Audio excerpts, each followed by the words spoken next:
সরকার যে নির্বাচনী ইশতেহার প্রকাশ করেছিল সেই ৩১ দফা নির্বাচনী ইশতেহার সেটি বাস্তবায়ন করছে। একই সঙ্গে জুলাই সনদ যেটি সংসদের সাউথ প্লাজায় স্বাক্ষরিত হয়েছিল, যেভাবে স্বাক্ষরিত হয়েছিল সেভাবে বাস্তবায়ন করছে। সুতরাং ৩১ দফা এবং জুলাই জাতীয় সনদ এগুলো সরকার পর্যায়ক্রমে বাস্তবায়ন করে চলছে। প্রধানমন্ত্রী প্রত্যেকদিন অত্যন্ত ব্যস্ত সময় পার করছেন এবং প্রচুর কাজ করছেন, যাতে মানুষ সর্বস্তর থেকে, তৃণমূল থেকে আরম্ভ করে এই প্রধানমন্ত্রীর কার্যালয় পর্যন্ত যত কাজগুলো সরকার করছেন, যেহেতু সরকার কাজগুলি করছেন জনগণের জন্য, আমরা সেটি নিশ্চিত করতে চাই, জনগণকে জানাতে চাই। এই জন্য সরকারের একটি পরিকল্পনা আছে, শুধু পরিকল্পনা নয়, সরকার সেটি বাস্তবায়ন করতে যাচ্ছে। সেটি হচ্ছে জেলা তথ্য কর্মকর্তা, তাদেরকে আরো বেশি এম্পাওয়ার্ড করা হচ্ছে, তাদেরকে আরো বেশি ক্ষমতায়িত করতে পারছে, যাতে করে তারা যার যার ডিস্ট্রিক্টে যে সমস্ত ঘটনাগুলো হচ্ছে সংশ্লিষ্ট জেলার সাংবাদিকরা যাতে জেলা তথ্য কর্মকর্তার সঙ্গে যোগাযোগ করে একটি আপ টু ডেট ইনফরমেশন পেতে পারেন যে কোনো বিষয় সম্পর্কে, ঘটনা সম্পর্কে। সেই জন্য জেলা তথ্য কর্মকর্তাদেরকেও ক্ষমতায়িত করা হচ্ছে। এগুলো একটা বিষয়। আর এবার আসি আজকের বিষয় সম্পর্কে, যে সেটি হচ্ছে, আপনারা জানেন যে সরকার যে নির্বাচনী ইশতেহার প্রকাশ করেছিল সেই ৩১ দফা নির্বাচনী ইশতেহার সেটি বাস্তবায়ন করছে। একই সঙ্গে জুলাই সনদ যেটি সংসদের সাউথ প্লাজায় স্বাক্ষরিত হয়েছিল, যেভাবে স্বাক্ষরিত হয়েছিল সেভাবে বাস্তবায়ন করছে। সুতরাং ৩১ দফা এবং জুলাই জাতীয় সনদ এগুলো সরকার পর্যায়ক্রমে বাস্তবায়ন করে চলছে। এখন এই বাস্তবায়ন করে আমরা কথাগুলো বলছি, আসলে চলছে কিনা, সরকার বাস্তবায়ন করছে কিনা, এই কাজগুলো মানুষ জানতে পারবে আপনাদের মাধ্যমে। আপনারা যেভাবে জানাবেন, আপনারা যেভাবে জানবেন এবং যেভাবে জানাবেন সেভাবেই সরকার, তাহলে জনগণ জানতে পারবে যে কাজগুলি কতটা হচ্ছে।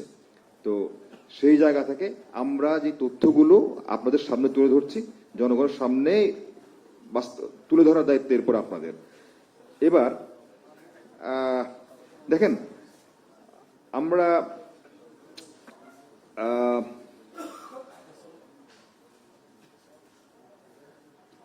দেখবেন সাধারণত সবসময় রাজনীতি নিয়ে কথা বলি, অর্থনীতি নিয়ে কথা বলি, তার আগে একটা কথা বলি, আমরা কিন্তু অনেক উন্নয়নের গাল গল্প শুনেছি।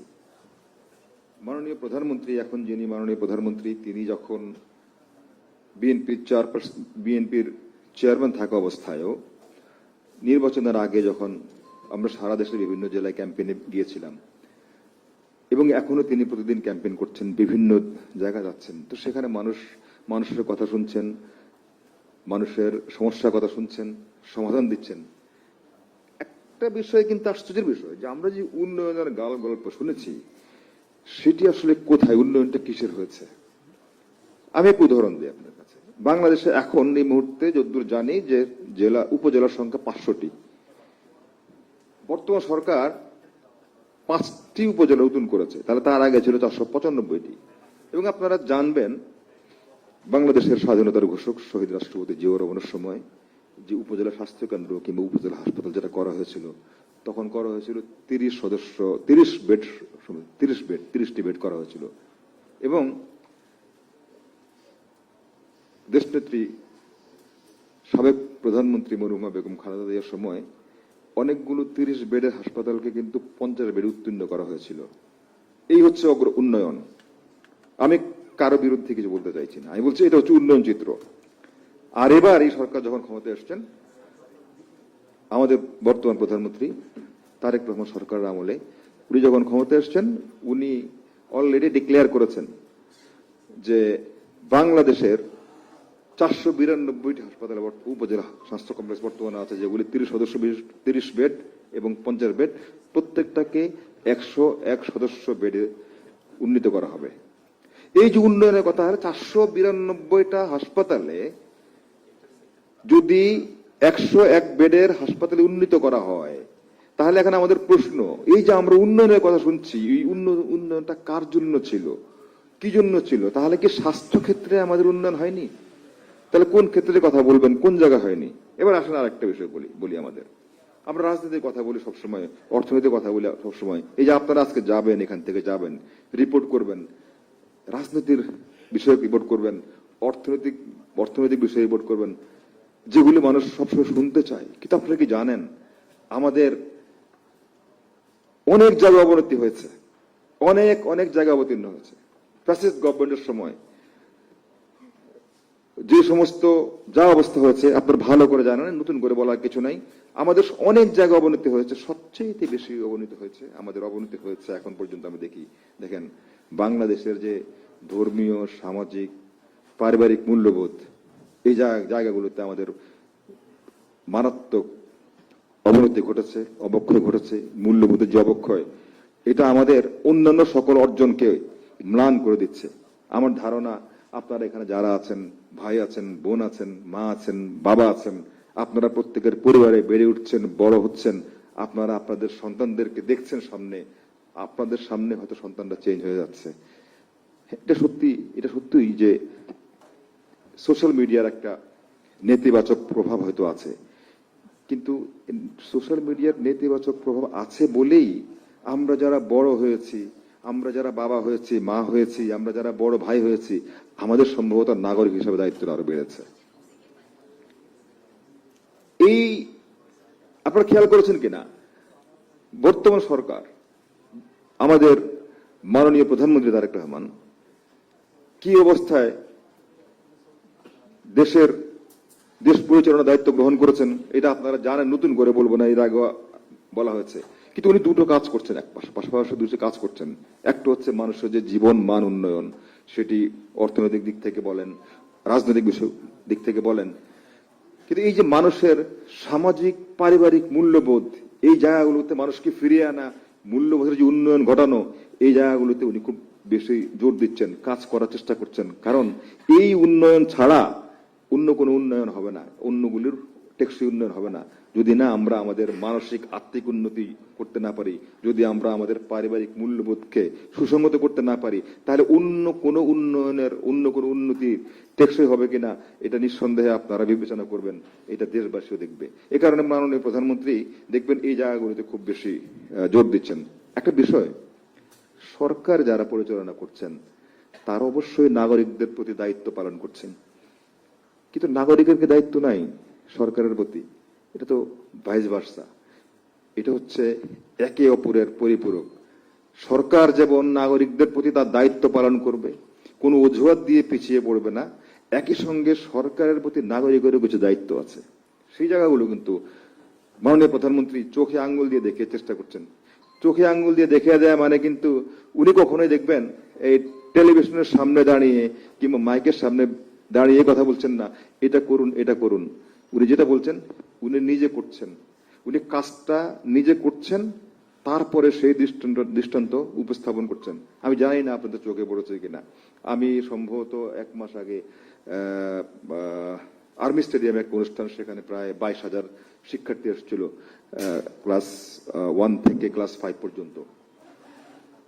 তো সেই অনুষ্ঠানে যখন সবাই ছিলেন, শিশুরা ছিল, আমাদের শিশুরা ছিল, গ্যালারিতে বসা ছিল, মাননীয় প্রধানমন্ত্রী গ্যালারি প্রদক্ষিণ করে ঘুরে তাদের সঙ্গে শুভেচ্ছা বিনিময় করছিলেন। তো এই গ্যালারিতে যাওয়ার সময় একটা প্লাস্টিকের বোতল, 2-3টা প্লাস্টিকের বোতল মাঠে পড়া ছিল।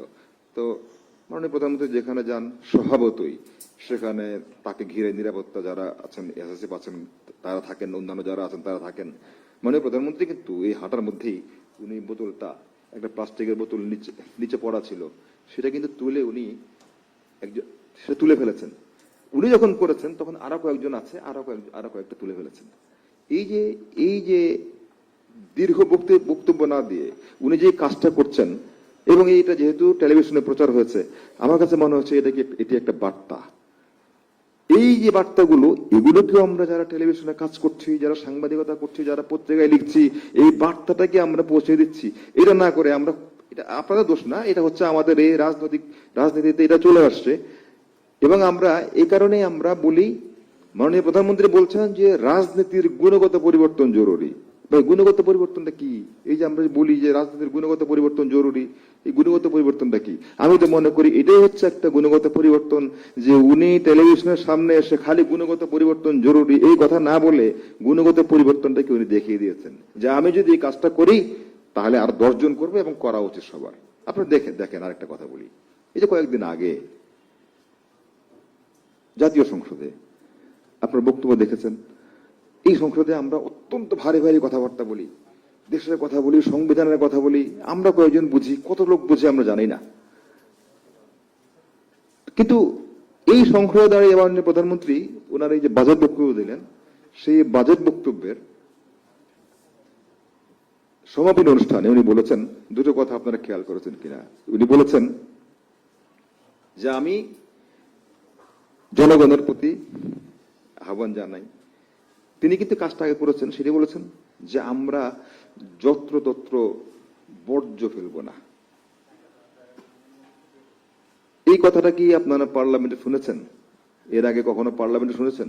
পার্লামেন্টে আমরা শুনেছি, আমরা অর্থনীতির কথা শুনেছি, রাজনীতির কথা শুনেছি, খিস্তি খেয়েও শুনেছি, হ্যাঁ, গান শুনেছি, অনেক বাদ্য বাজনা শুনেছি। এই কথাগুলো আমরা শুনিনি। পার্লামেন্ট থেকে যখন উনি ওনার 350 এমপির সামনে বার্তাটা তুলে ধরলেন, 350 এমপি যারা বাংলাদেশকে রিপ্রেজেন্ট করছেন তাদের সামনে তুলে ধরছেন, তারা যদি গিয়ে নিজের এলাকায় এই কাজটা করে, এবং আপনারা যারা সংবাদকর্মী আছেন, আপনারা যারা সাংবাদিক আছেন, সম্পাদক আছেন, দায়িত্বশীল মিডিয়া গণমাধ্যম কর্মী আছেন, আপনারা যদি এই বার্তাটাকে জনগণের সামনে একটি গুরুত্বপূর্ণ বার্তা হিসেবে তুলে ধরতে পারেন, তাহলে আমরা মনে করি এই জায়গাটা হচ্ছে সম্মিলন। এই সরকারের সঙ্গে জনগণের যে সম্মিলনটা হচ্ছে যে সৎ উদ্দেশ্যে, এই আজকে যদি একটা বর্জ্যমুক্ত বাংলাদেশ হয়, এটা কি শুধুমাত্র বিএনপি গেইনার হবে? আপনারা যারা হবেন না, যারা বিএনপি কে সাপোর্ট করেন না, তারা হবেন না। নিঃসন্দেহে দেখুন অনেক লোক আছেন, আমি জানি নিঃসন্দেহে আপনারা দলটাকে এই বিএনপি কে সাপোর্ট করতে হবে। Not necessary. মাননীয় প্রধানমন্ত্রী বলছেন তো যে আপনি যাকে ইচ্ছা, উনি তো স্পষ্ট বার্তা দিয়েছেন সংবাদ কর্মীদের উদ্দেশ্যে এই বার্তা, যারা জনপ্রশাসন রয়েছেন বার্তা, যারা সমাজে রয়েছেন সবার জন্য একটা বার্তা, সেটি হচ্ছে আপনারা যার যা ইচ্ছা যে দল করেন করেন, কিন্তু আমরা দেশের জন্য কাজ করছি, সমৃদ্ধ বাংলাদেশ গঠনের জন্য কাজ করছি। এই গঠন করার জন্য আপনাদের সহযোগিতা চাই। আর আপনার যেই বিশেষ করে প্রশাসনে যারা আছেন এবং আপনাদের সংবাদকর্মী যারা আছেন, আপনাদের জন্য এটা হতে পারে যে আপনার যদি কোনো বক্তব্য থেকে থাকে, যদি সমর্থন থেকে থাকে, আসুন সেটা আমরা ভোটের বাক্সে আমাদের সেটা প্রতিফলন ঘটাই। আপনি প্রতিফলন ভোটের বাক্সে ঘটান, আপনি তো কাউকে না কাউকে সাপোর্ট করতেই পারেন, আপনি সেটা ঘটান। তো উনি এই কথাটা বলেছেন। আরেকটা কথা বলেছেন এই পার্লামেন্টে, উনি একটা ছড়াও বলেছিলেন, আপনি দেখেছেন কিনা, যে সকালে উঠে আমি মনে মনে বলি সারাদিন আমি যেন ভালো হয়ে চলি। আমি একটা কথা বলি আপনাদেরকে, আপনি কিছু মনে করবেন না, সংবাদ সম্মেলনটা মনে হয় একটু ডিফারেন্ট হচ্ছে, তারপরেও আমি আমার মনে হয় কথাগুলি আপনাদের কাছে বলতেই চাচ্ছি যে এই যে সকালে উঠে আমি মনে মনে বলি সারাদিন আমি যেন ভালো হয়ে চলি। মাননীয় প্রধানমন্ত্রী যে সংসদে এই কথাটি বলেছেন, কেন বলেছেন? এটি কি একটি বার্তা নয়? এবার আমরা খেয়াল করি তো, আমরা কয়টা পত্রিকায়, কয়টা টেলিভিশনে এই কথাটা নিয়ে আমরা নিউজ করেছি। এই কথাটা কি উনি ওখানে কি আবৃত্তি করেছেন? ওটা কি একটা ছড়াটা কি আবৃত্তি করার জন্য বলেছেন? এইটা নিয়ে কি আমরা কথা বলেছি? আমরা সেটা না বললে প্রত্যেকটা, এই জন্য যদি আসলে আমাদের প্রত্যেকের উদ্দেশ্য স্বচ্ছ হয়, আপনারা যারা সংবাদকর্মী, সরকারে যারা রয়েছেন, প্রত্যেকের উদ্দেশ্য যদি স্বচ্ছ হয়, তাহলে আমরা দেখবেন আসলে একসঙ্গে আমরা এগিয়ে যাব। মাননীয় প্রধানমন্ত্রী যে বাংলাদেশের কথা বলছেন পারিবারিক মূল্যবোধ ভিত্তিক, উনি যে বলছেন যে এই যে সকালে উঠে আমি মনে মনে বলি সারাদিন আমি যেন ভালো হয়ে চলি, এমন ছড়া, এমন গল্পের বাংলাদেশ, এমন ছড়ার বাংলাদেশ, এমন মূল্যবোধের বাংলাদেশ যদি আমরা করতে পারি, তাহলে আমার ধারণা আমরা ভালোর দিকে যাব, আলোর দিকে যাব। বিতর্ক তো আমরা করতে পারি। আরেকটা কথা বলি, মাননীয় প্রধানমন্ত্রী আর একটা জিনিস দেখেছেন কিনা, এটি হচ্ছে গুণগত রাজনৈতিক পরিবর্তনের অংশ। সেটি হচ্ছে আগে আমরা দেখেছি, সেই সংসদই হোক কিংবা এমন সংবাদ সম্মেলনই হোক কিংবা জনসভায় হোক, 5 মিনিট, 7 মিনিট, 10 মিনিট বন্দনা। তার খেয়াল করে দেখেন, প্রত্যেকে যদি শুধুমাত্র এভাবে বন্দনা করা হয়, তাহলে কি অবস্থা হবে দেশের? আমরা হিসাব করি যে সংসদের আগে কথা বলতে 1 মিনিট কথা বলতে কত লক্ষ কোটি টাকা যায়, তাহলে বুঝেন এই বন্দনা করে কত কোটি টাকা আমরা সংসদে নষ্ট করেছি, মানুষ নষ্ট করেছি। এটা খেয়াল করি না, আমরা করেছি না? মাননীয় প্রধানমন্ত্রী দেখবেন সেই জায়গা থেকে বেরিয়ে এসছেন, সেই যে অপসংস্কৃতি, ওই জায়গা থেকে বেরিয়ে আসছেন। বন্দনার কোনো সুযোগ নেই। আরে ভাই, একটা লোককে যদি 5 মিনিট বন্দনা করে মানুষের সামনে উপস্থাপন করতে হয়, তাহলে আর সেই লোকটা এত গুরুত্বপূর্ণ কেন? আরে ভাই, যে লোকটা গুরুত্বপূর্ণ না, তাকে গুরুত্বপূর্ণ করে তুলতে হলে তো অনেক কথা বলতে হয়। আমার এই কথার সঙ্গে হয়তো অনেকে ভিন্নমত পোষণ করবেন। যদি এত গুরুত্বপূর্ণ একটা লোক হলে 5 মিনিট কারণে বন্দনা করতে হবে, তার 2টা কারণে বন্দনা করি, হয় উদ্দেশ্যমূলক, আর না হলে ঠিক আছে, আমি এটা বলবো না। আমি বলছি যে এই কালচার থেকে আমরা বেরিয়ে আসছি। যে আমি একটু খালি আমার অভিজ্ঞতার কথা বলি। আমি দেখেছি, আমি আরো একটা অনুষ্ঠানের কথাটা বলেছিলাম, আমরা যখন ওই বিভিন্ন মাননীয় প্রধানমন্ত্রীর সঙ্গে দেশের ঢাকার বাইরে যাই, বিভিন্ন জেলায় যাই, উনি যেটা বলেছেন, ওনাকে যখন বলা হয় এখন বক্তব্য দিবেন, দুই একটা কথা বললেই জাস্ট উনি উঠে এসে বলছে যে আপনারা কি আমাকে চেনেন? আমি আপনাদের তারেক রহমান বলে উনি কথাটা শুরু করেন। 3 মিনিট তো সময় নষ্ট করার দরকার নাই। আমি মনে করি এটাও রাজনীতির গুণগত একটা পরিবর্তন। আরেকটা পরিবর্তনের কথা বলি, উনি প্রধানমন্ত্রী হওয়ার পরে 5 মাস হলো। এই 5 মাসে আপনারা দেখবেন প্রত্যেকটা মাসে কমপক্ষে 2 থেকে 3টা জেলা উনি বাইরে সফর করছেন। এর কারণটা কি? উনি ওই যে গণমানুষের নেতা, জনমানুষের নেতা, মানুষের সমস্যাটা কাছ থেকে দেখতে চান, বুঝতে চান, ওদের সঙ্গে কথা বলে ওদের সমস্যাটাকে আইডেন্টিফাই করে সেখানে কিভাবে সম্ভাবনাটা তৈরি হয়, সেটাকে কিভাবে সমাধান করা যায়, সেই ব্যবস্থাটা করছেন। সুতরাং এটা একটা পরিবর্তনের দিক যে উনি নির্বাচিত হয়েই ঢাকা শহরে মানে এই উনি এমন একটা জায়গায় বসে পড়ছেন না যে জনগণ থেকে উনি বিচ্ছিন্ন হচ্ছেন না, উনি নিজেকে বিচ্ছিন্ন রাখছেন না। উনি প্রত্যেক সপ্তাহে ঢাকার বাইরে বিভিন্ন জেলায় কোথাও না কোথাও যাচ্ছেন, জনগণের সমস্যার সমাধান এই কথাগুলো শুনছেন। আর আমি আপনাদের আর বেশি কিছু নেব না। এই কথাগুলো বলার কারণটা হচ্ছে, আজকে যে ডক্টর মাহাদি আমিন উনি আপনাদের সামনে এই 5 মাসে নির্বাচনী ইশতেহার অনুযায়ী আমরা কি সরকার কি পদক্ষেপ গ্রহণ করেছে এগুলো আপনাকে বলবেন। কিন্তু আমি আপনাদের সামনে শুধুমাত্র যে রাজনৈতিক গুণগত পরিবর্তন যেটা আছে, রাজনৈতিক অপসংস্কৃতি যে জায়গাগুলো আছে, সেখান থেকে যে মাননীয় প্রধানমন্ত্রীর নেতৃত্বে আমরা বেরিয়ে আসার চেষ্টা করছি, সেই জায়গায় আপনাদের সহযোগিতা চাই। আমরা চাই আপনারা রাজনীতি নিয়ে অবশ্যই রিপোর্ট করবেন, অর্থনীতি নিয়ে রিপোর্ট করবেন, কিন্তু ওই যে সংসদে যে কথাটা বলেছেন সেটা নিয়ে কথা বলি। আমরা কেন আরেকটা বিষয় আপনারা দেখছেন প্রাণীর দিক থেকে, এই যে প্রাণী কুকুর বিড়ালকে তো আমরা এমন অবস্থা, আমরা জানি না আমাদের কি অবস্থা, মানুষ তো আমরা দাবি করি, তা আমাদের তো কুকুর মানুষ হয়তো অনেক সময় এমন অবস্থা হয়েছিল তো ফ্যাসিবাদের আমলে, মানুষ মনে করে আরে আমি তো মানুষেরই তো কোনো দাম নাই, মানুষেরই তো কোনো নিরাপত্তা নেই, আবার কুকুর বিড়াল অবস্থাটা এমন দাঁড়িয়েছিল হয়তো বা, যে ফ্যাসিবাদী শাসন আমলে যেখানে মানুষের কোনো নিরাপত্তা ছিল না, মানুষেরই কোনো মূল্য ছিল না, সেখানে তো কুকুর বিড়াল ঠিকমতো থাকবে কিনা, প্রাণী ঠিকমতো থাকবে কিনা, হাতি বাঘ ঠিকমতো থাকবে কিনা, বাঘ ঠিকমতো থাকবে কিনা, এটার অবস্থা তো এটা তো মানুষ চিন্তাই করতে পারতো না। কিন্তু মাননীয় প্রধানমন্ত্রী এই জায়গাটা তো খুব বেশি কনসেন্ট্রেট করছেন। আপনারা দেখবেন যে উনি বন্য প্রাণীর সংরক্ষণের জন্য এই কাজটা করছেন। আমি একদিন জিজ্ঞেস করেছিলাম কথা বলতে বলতে যে আপনি কি কারণে এটা করছেন, অনেকগুলি কথা বলেছেন। তার মধ্যে একটা হচ্ছে, দেখেন মানুষের প্রতি যে কোনো জুলুম হয়, মানুষের প্রতি মানুষ যদি জুলুম করে, কোনো না কোনো একদিন মানুষ অ্যাটলিস্ট প্রতিবাদ করার সুযোগ পায়, কিংবা তার পক্ষে কেউ কথা বলে, আরে এই যে বন্য প্রাণী, এটা তো একটা প্রাণ, তারও তো কষ্ট হয়, তার পক্ষে কেউ দাঁড়াবে না? সরকারকে দায়িত্ব না দাঁড়ানোর? এই যে আমি বললাম যে আমি আপনাদের সামনে এই কারণেই এই গুণগত পরিবর্তনগুলো কথা বললাম। আমি আশা করি এই সমস্ত সামাজিক ইস্যুগুলো, পারিবারিক ইস্যুগুলো আপনাদের টেলিভিশনে, আপনাদের রিপোর্টিং এ যথাযথভাবে আসবে, এটা বলে আমি আমার বক্তব্য শেষ করছি। শেষ করার আগে খালি আমি একটি কথা বলছিলাম, এর আগে প্রথমবার যখন আমি জানিয়েছিলাম, আমি বলেছিলাম আমার চোখে যেটা অর্জন মনে হয়েছে সেগুলো তো অর্জনগুলো বিস্তারিত মাহাদি আমিন বলবেন। আমার কাছে সাম্প্রতিক সময়ে, বিশেষ করে গত আনুষ্ঠানিক যে অনুষ্ঠানটা হয়েছিল আপনাদের সামনে, প্রেস কনফারেন্সটা হয়েছিল, তারপরে আজকে আমি যখন দাঁড়িয়েছি, এই সময়ের মধ্যে ধরেন 1.5-2 মাসের মধ্যে আমার কাছে অন্যতম একটা বড় অর্জন মনে হয়েছে যে এবারের বাজেট। এবং আপনারা দেখবেন যে বাজেট দেয়া হলে আমরা দেখেছি এই 1 দিন আগে 2 দিন আগেই কিছু জিনিসপত্র স্টক করে রাখা হতো, বাজেট হওয়ার পরে ওগুলো মার্কেটে ছেড়ে দেওয়া হতো, সেগুলো দাম হু হু করে বেড়ে যেত। কিন্তু এবার আপনারা খেয়াল করেছেন কিনা, এবারের বাজেটে দেওয়ার পরে একটা জিনিসের দামও বাড়েনি।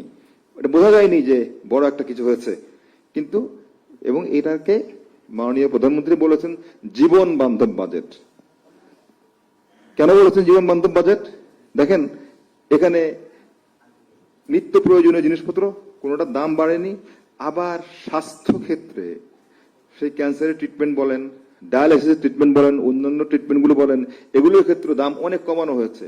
সো বিভিন্ন সময় আমরা বাজেটকে বিভিন্নভাবে অভিহিত করতে দেখি, কিন্তু এবার উনি বলেছেন এটা জীবন বান্ধব বাজেট। এবং আমার ধারণা সারা বাংলাদেশের মানুষ আপনারা বলতে পারবেন আপনারাও জনগণকে ইন এ সেন্স রিপ্রেজেন্ট করেন।